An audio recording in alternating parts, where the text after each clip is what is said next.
Hello and welcome to this pilot episode of the FM Notebook, a weekly football manager podcast talking all about things football manager from the notebook of me, your host, GafferGraemo. Now, as the pilot episode this week, I am on my own, but hopefully now in future episodes I will have a guest to join me here on the podcast as we look to make a venture forward into the very congested world now in podcasting of Football Manager. The podcast is broken up into some main sections. We'll start with the team report where we get some save update information, some quick fire questions as well, so some from the community, some I've already made myself, and we're putting them to future guests as well. Hopefully we'll move on then to the inbox, and that's where we'll be discussing the topic of the week. This week it's all about captains, taking inspiration from it being the pilot episode. We're going to talk all about captain, so what it is that goes into choosing a captain for your side and who you should possibly be choosing. Tactics and training is the next section then, so where we'll talk about what tactics we're using, training approaches, anything else from stand-up performances of individuals, even the team, what worked well and what's not working well, and any future upgrades we are looking to, before finishing off in the scouting section, where we'll be looking at some recommendations from the community through blogs, video streams, podcasts, and then finishing off, of course, in typical podcast fashion with plugs. So, for those of you who are not aware, I recently come through in Football Manager a tough patch before Christmas. I was managing Sampdoria, and just after Christmas I decided the save was going nowhere. The passion had gone, save was going nowhere, so I decided to start again with a bit of help from community polls. Started with Gremio and Benfica simultaneously, which just became Benfica all on its own.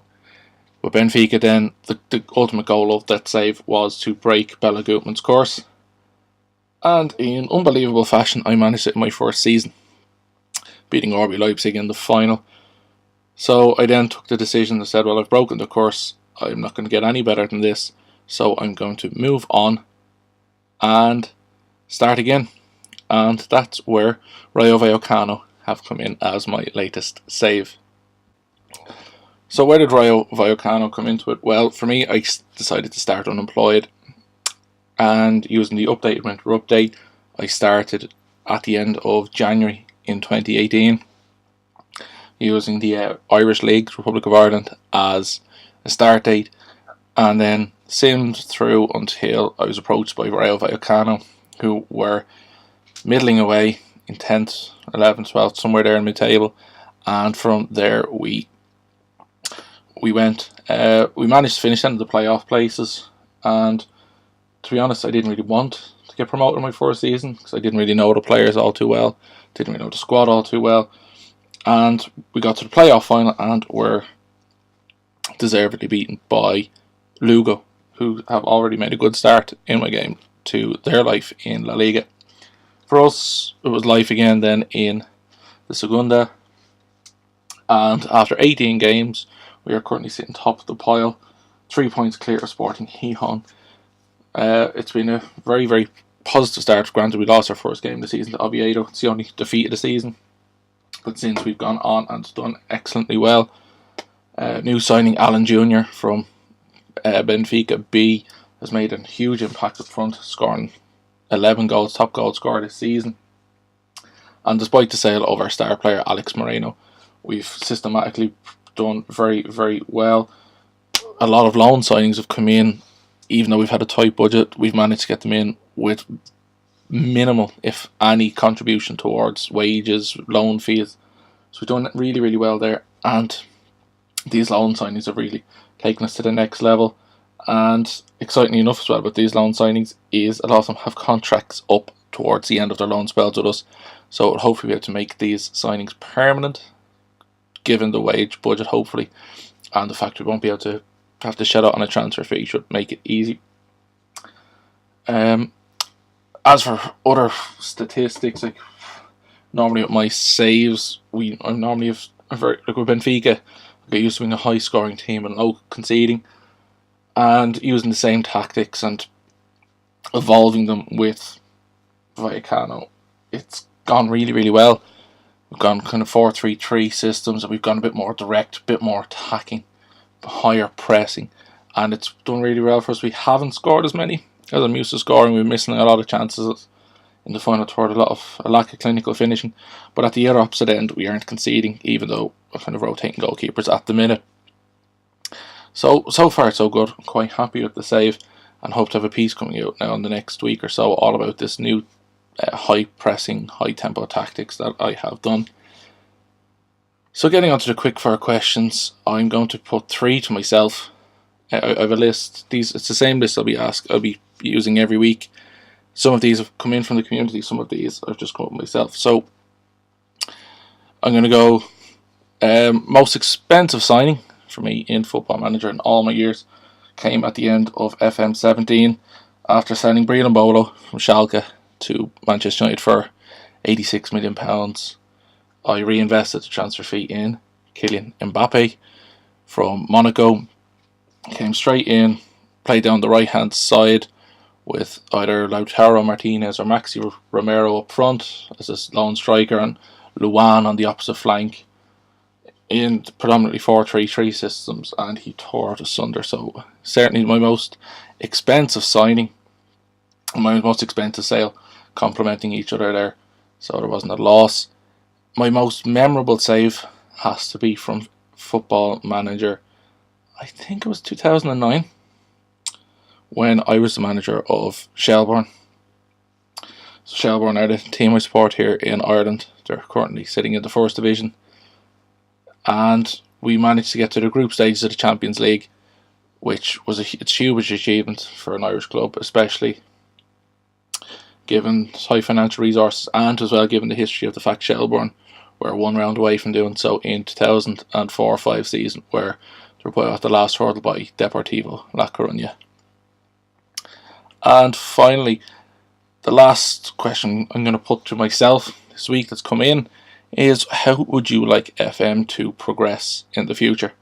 And for me, of course, I think the future FM I'd love to see is VR, the integration of VR. Now obviously this is a long-term progression I'd like to see, but I'd love to see the addition of VR, where you yourself can immerse yourself in the world, where although the options might come up for speech and so on and so forth, like we do in-game, where you click press conference which question it is, or player interactions, I'd love to be able to just stand there on the sideline and see training, and stand on the sideline and see matches, and just kind of really become immersed in the FM world. So for me, that there is how I'd like FM to progress in the future.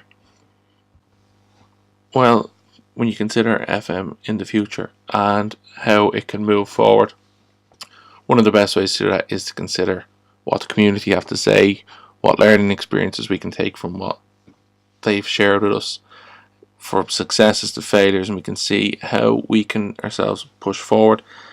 And when I sent the question out today for today's question of the week, part of our inbox section, I asked, what makes a captain? What do you look for to make a captain stand out? And one of those people to respond was FM Grasshopper himself. And with FM Grasshopper, he actually wrote a blog post about it and featured it as part of his blog. And as part of his blog, he talked about how he goes through the selection process. And what he does is he looks towards the alpha male of the group in typical Angel Bastardo fashion. It is the alpha male who will lead the Estudiantes de La Plata pack each season. So initially, as Grasshopper says, he started off with the dynamics screen and looked there to see who's exactly sitting on top, and not to upset the apple cart. But then, if he's not fit to lead, as Grasshopper says, season progresses, the armband will then move to a peer. So 3 other leaders, he says, he brought into the squad in the piece have all then emerged and become leaders of the club. So it's interesting to see that the Grasshopper himself adopts a policy where the captain is someone who takes control whether or not they have the armband. And if there's someone who hasn't got the armband, they'll be rewarded with that. So for me, I thought that was a really interesting and different approach. From Charlie Tango FM, Charlie says, when it comes to choosing his captain, he looks at suggestions at the start of the season with the leadership stats and generally does take that on board. But most important is someone who will start every week. And I think that's a really, really important point, and that's something that I myself was thinking about when I was looking at my Vallecano squad at the start of the season. And of course, Rayo Vallecano current captain is Antonio Amaya, who's a centre-back who has been at the club for a long time. He's well established there. Now, in my save, Antonio Amaya is 35 years of age, and he's described as a veteran centre-back.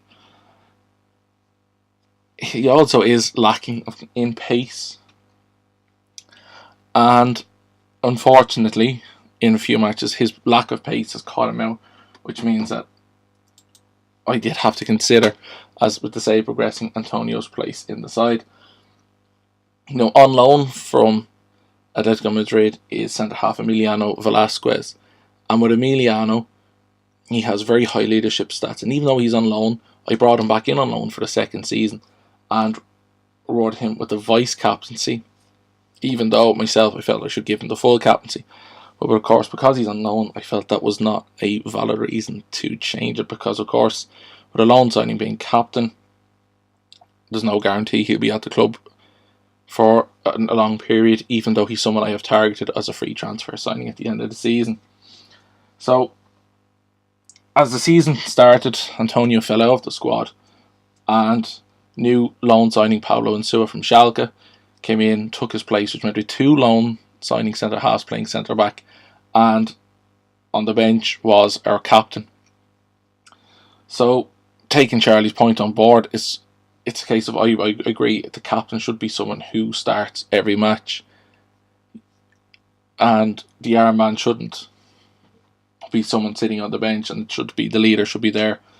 So, and with Emiliano leading in most matches, playing far more games than Amaya, he's actually captained the squad more. So it'll be interesting to see how I cope with that, because in comparison to last year at Schalke, Benedict Davides was the Schalke captain, Schalke through and through, and he's someone who I couldn't drop from the side because of his immense quality, but also he was someone who was deservedly the captain. And I didn't take the brave step that Domenico Tedesco has in real life of removing the captaincy from Davides, and subsequently Davides did leave the club. So it was something I didn't want to take the chance of risking losing a leader like Davides. So then, segueing back into Charlie's answer, he also said with vice captaincy a bit more strange, often scouring the squad for someone who'd come in for the captain, or who'll definitely start and be on the pitch at all times.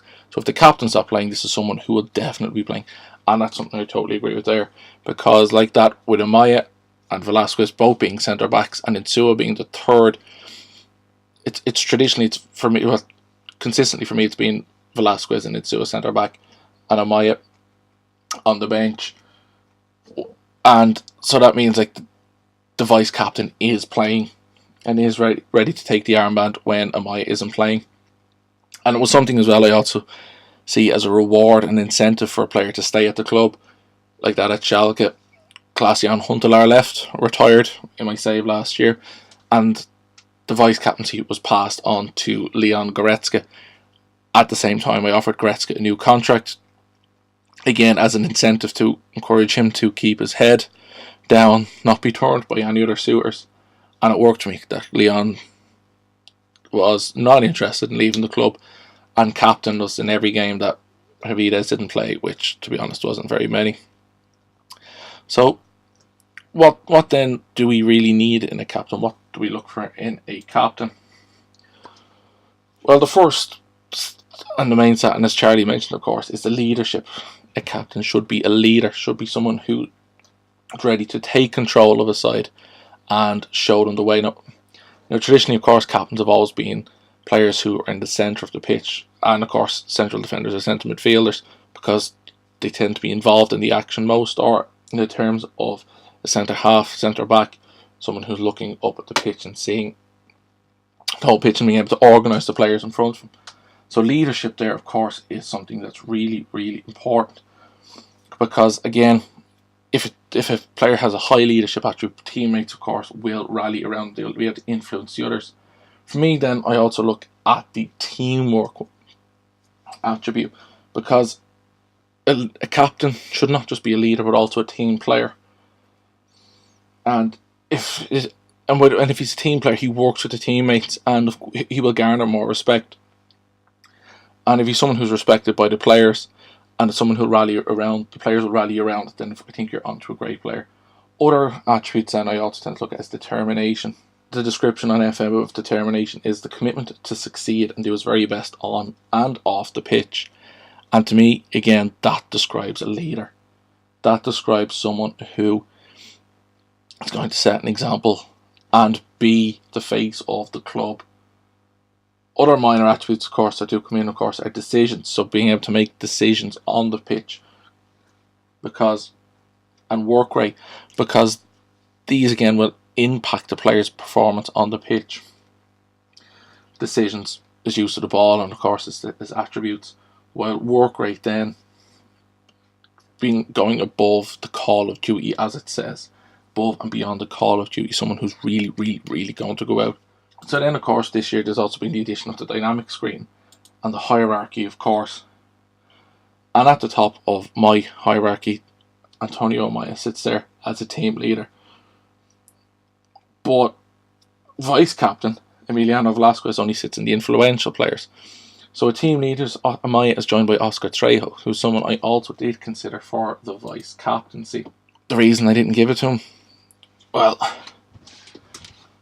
to be honest, when the decision came up, Trejo had recently just broken his leg in training, so I was looking at a leader who was not going to be involved in first team action for the near and foreseeable future.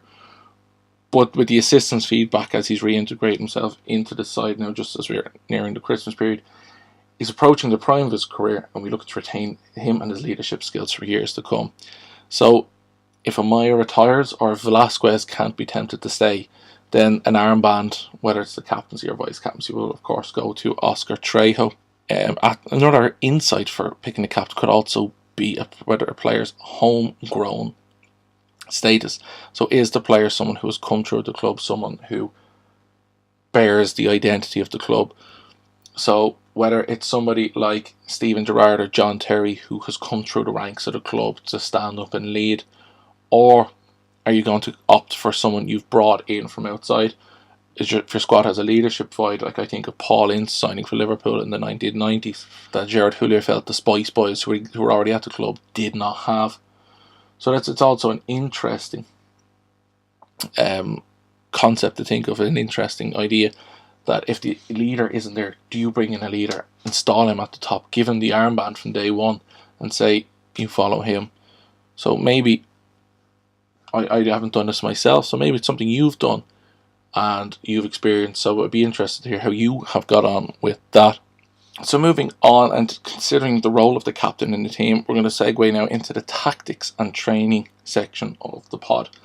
So the tactics and training is where we'll discuss the tactics we're using, team, the form stats, players' form stats, and then there'll also be an option for questions to be put to the guests about their tactics, what they've done, what they've seen, and how they've tried to implement that into the squad and into their football manager reality. So for me, at the moment, I'm kind of chopping and changing between a 4-2-3-1 and a 4-3-3. Both systems have been created by duplicating. I set up the 4-2-3-1 system initially, and with the team instructions, player instructions, I then duplicated the tactic, tweaked it into a 4-3-3 with a player in the DM strata and two wide attackers, so like in the attacking midfield strata, and then from there tweaked the player roles, player instructions to create again a more dynamic system where the midfield would be built from a deeper and have a bit more of a deeper defensive role than in the attacking. So both systems I did use last year, and both systems have worked really, really well for me. So I do look for I traditionally have looked for an inside forward to be on either of the two wings, and the inside forward I have this year is Paulo Fernandes, who is on loan from Manchester City. But quite frankly, his performances haven't really stood out, so he has actually dropped out of the side. So, and that means then my fullbacks are then just left back in support roles, because on the side of the inside forward, I generally had a fullback overlapping and a bit more of an attacking duty to provide the wider option in the attacking final third of the pitch, in attacking areas.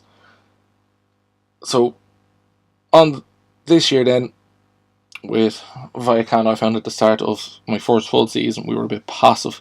So then I decided that our tactics need to become more aggressive, tactics need to become a bit more direct and passionate, and really channel a high tempo team, a team that's willing to go out and give everything on the pitch and come off and say we gave everything there regardless of the result.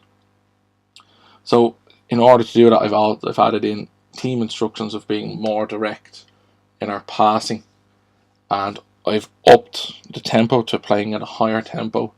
I've upped the pressing, especially of the players in the midfield and forward sections of the pitch, to being much higher pressing, as high pressing as they can be, to really enforce that we're going to win the ball high up the pitch and we're going to convert our chances. So that's also meant I've had to change some of the roles. So traditionally, again, I would have liked the DLP in midfield, but that's changed now, where I've gone for more advanced playmaker player who's again going to push up the pitch. And beside him in the 4-3-3, there's a box-to-box midfielder with the ball-winning midfielder sitting behind them. When it goes to the 4-2-3-1, the attacking playmaker, the advanced playmaker, is playing in the number 10 role in that attacking midfield centre role. So the ball-winning midfielder and the box midfielder then sit beside each other in the midfield strata. There's no. And then up front, I've gone for the attacking forward. So up front, then I've gone for the advanced forward. And fortunately, Alan Jr. is someone who is a natural in that role, but also has the attributes of a target man. And with two wingers out wide and two full-backs who are naturally attacking, I've got Pablo Maffeo on loan from Man City at right back. And I've got, normally I play Johan Mojica, who's a left winger. I'm playing him at left back ahead of a bit more defensively minded Sergio Akime. And with so many crosses being fizzed into the box, Alan Jr. is also adept at playing as a target man attack. So excellent on headers, excellent on winning challenges in the air. So we scored a lot of goals from headers there. But he also has a bit of pace about him. So balls over the top, a bit more from the bit more deeper line players. He's also being very clinical in front of goal, with whether it's winning a corner, working the goalkeeper, or actually sticking the ball in the back of the net. I'm also now working on a new system with a 3-4-3 high pressing, with a ball playing defender as the centre of the three defenders. And I played him in a few matches on a stopper duty, and it's been Pablo Insua. And in attacking sections, we've actually found him on the edge of the box, within 25 yards of the goal, as we're attacking. So, and he's had a few chances from there, and hasn't been able to tuck them away. So it's something I'm trying now to find a balance to, because I found that we were being overrun very easily in midfield, because they were only playing two centre midfielders. So that's something now I am working on, looking to really make work, because it's something I feel could be a tactic if we get promoted that could really work. It's just now using the season playing against the other teams in the promotion places to see if I can find a balance there to stop us being overrun and really make us, a team capable of high pressing, but also very defensively solid, and also going forward to do pose a threat in more dynamic ways. And all of this then, of course, begins in the goalkeeper. As a goalkeeper myself, I know what style I do want to play, and it's with the sweeper keeper. It's being a bit more adventurous as a goalkeeper. I wrote a piece recently on my blog talking about how goalkeepers are a real crazy gang of football. I've listened to podcasts by Gillan Ballaghay discussing how goalkeepers really are different on the pitch, and he had spoke on that podcast to well-established international goalkeepers like Asmir Begovic and Marc-Andre ter Stegen. And it's interesting at the goalkeeper's perspective because it really is such a cutthroat aspect of the game. But I do like to play the sweeper keeper. Even though I play a slightly deeper defensive line, I do set them with the offside trap. So having a sweeper keeper ready to sweep up behind has been really, really effective. And the only player instruction I give him then is to take short kicks. I just look him to take short kicks. I don't care where they go. Just take short kicks, get the ball recycled quick, and again, get the ball recycled directly. So we can really, really impose ourselves and get ourselves in our opponent's face. Because it's after reading Jurgen Klopp, Bring the Noise by Rafa Honigstein, I found that really interesting how Klopp changed his tactics to be a high pressing team who possesses the ball for most of the game. And with us being favourites to win promotion or at least finish in the playoff places in the Segunda, if we can control the game, be in possession most of the game, but also be high pressing and full of energy just like Klopp, that I really feel that if we can be, that's an inspiration I'm trying now to impose on the team. Again, as I said, this high pressing, it's coming from now as being favourites. If we can be high pressing, full of energy, really direct, really, really in your face with a dynamic attack, I feel it's a way that we can win matches, get promoted, and, well, hopefully replicate some of the attacking success that Klopp has had with Liverpool this year. And finally, we are into the scouting section, and the scouting section is where we will look at the FM community.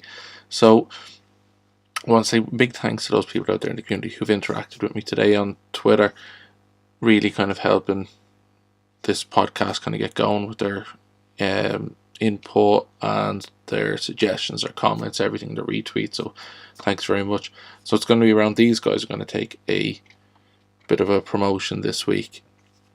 Now, the purpose of the FM Notebooks Community Scout is a quick promotion of some of the content I've seen published in the past week.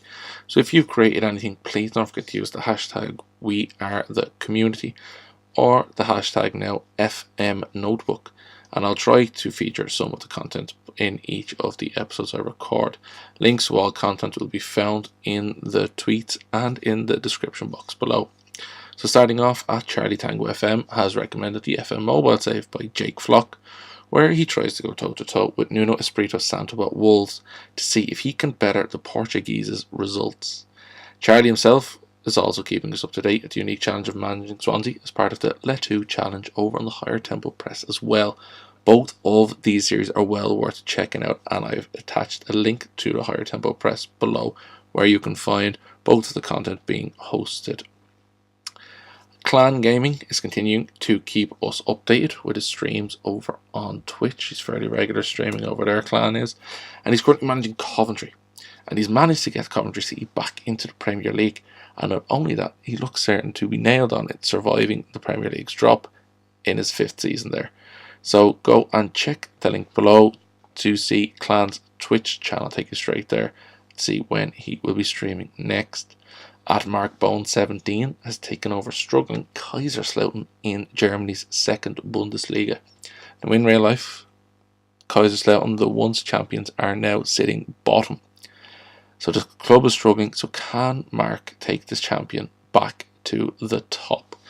You'll see a link below to his latest blog post. Just Mike Plays has finished his 1st season at Wolfsburg in FM18. So can we see the Wolves return to the top just like they did in 2009? Well, keep an eye out on Just Mike Plays' Twitter feed and you will get the updates there. Dasby at FM Totality has reimagined football with Newton Heath, and he's revived them and brought them back to the footballing scene. Recently he has recorded a good victory over Manchester City's under-23s, and that has lifted spirits of the club in a rough season in League One. But can they survive the drop? Well, you get the link below to his YouTube channel to catch all the updates there. And finally, Stephen FM Man at The Managerer has recently assumed control of Plymouth Argyle in FM8 FMM18, again another mobile content creator. So can Stephen and take Argyle back up the ladder, back up to the championship, and take the final step into the promised land of the Premier League? Link below to his first blog post there. So, finishing off, I do want to give out the plugs. Normally the guests, we have to give out the plugs as well to what they have. But just from me, I just want to say a big thank you for listening this far. I want to say thanks for all the feedback, all the suggestions, and I want to welcome, if you do have anything you would like to add on next week's chat, you are more than welcome to submit anything you have, suggest even any possible guests we can have on the podcast. In episode 2, we're going to look at the very important number 2s we have in football, and that is the assistant managers, or the AS men. So anything you have on assistant managers, send it my way, and we'll try and fill that into the podcast next week. But I have been at GafferGraemo. This has been the first pilot episode of the FM Notebook. Thank you, and I'll talk to you again next week.